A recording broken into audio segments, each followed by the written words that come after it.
On today's program, we're sharing updates about ongoing work this summer from special joint committees and task forces in Frankfort. And one of those is the Kentucky Housing Task Force, which, among other things, is studying and reviewing the current and future policy needs of the state to address access and availability of housing to the citizens of the Commonwealth. And Democratic State Representative Joshua Watkins of Louisville is one of those task force members, and he's joining us, of course, right now in our studio. And our Representative, thank you for being with us today on our program. Thank you very much for having me. I'm excited looking forward to the conversation. Absolutely. Let's first talk with you. How would you define, the state of housing in the Commonwealth? I know it's a lot to go in that umbrella, but how would you define it? And is there a crisis in your opinion?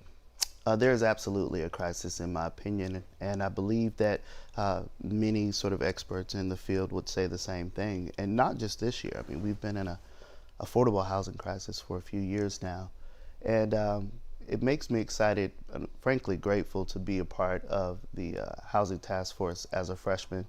And I tell people, as a freshman lawmaker, I am recently, removed from being a regular person, and so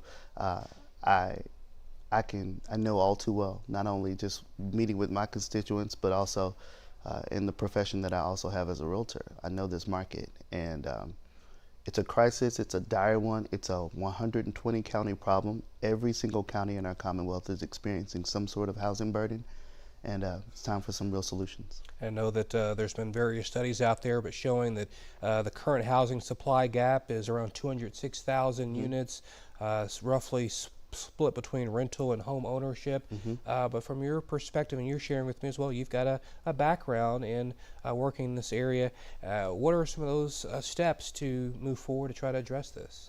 I think anytime you want to develop a solution for a problem, you must first understand what that problem is, right? So we know that there is not enough housing. So I immediately think of the availability of housing, housing supply. There are a few different factors as to why we have that. Previous task forces have gone through that, and those people in other organizations have talked about that as well. But frankly, it goes into the supply. I mean, it costs a lot more to build housing today than it did 10, 20, 30 years ago. And so because of the cost of housing, it makes it a little bit more difficult to build.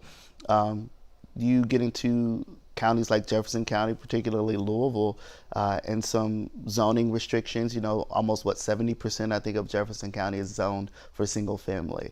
And if you need an apartment, and if 70% of the county is set for single family home ownership, it's going to be difficult to find an apartment, let alone one that you can afford. I know one of your colleagues in the House, Representative Adam Moore, he shared that he wants to stop corporations from turning single family homes into rental empires, is what he called that.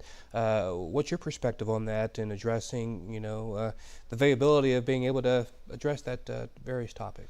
I think a lot of cities, and there are studies out to prove this, so in the short-term rental markets, companies like Airbnb and other short-term industries do acquire a lot of single-family housing. And it's a double-edged sword. I'm of the persuasion that I enjoy the fact that we can have opportunities for everyday people, to gain a little extra money in their pocket with a short-term rental. But when corporations start buying up entire neighborhoods, for lack of better words, to Airbnb them, for lack of better words, it does change the quality and character of a neighborhood. It absolutely does. And we see that everywhere from downtown in Old Louisville all the way out to, Middletown and other areas. And so we need to pay attention to whether or not everyday people can actually live in the places that they want to live. And I believe that Representative Moore, my freshman colleague, is right on that we can pay attention to that. And I think we can do both. But more so than that, just stopping corporations from doing short-term rentals is not a solution, the total solution in itself. We really have to look at how do we create more opportunities for housing to be built. So right now, there's a moratorium on zoning changes and whatnot for the General Assembly for various reasons. In order for us to create more housing options, we have to make sure we have flexible land use. And so I believe my colleagues understand that as well. How do we get to that compromise? It remains to be seen.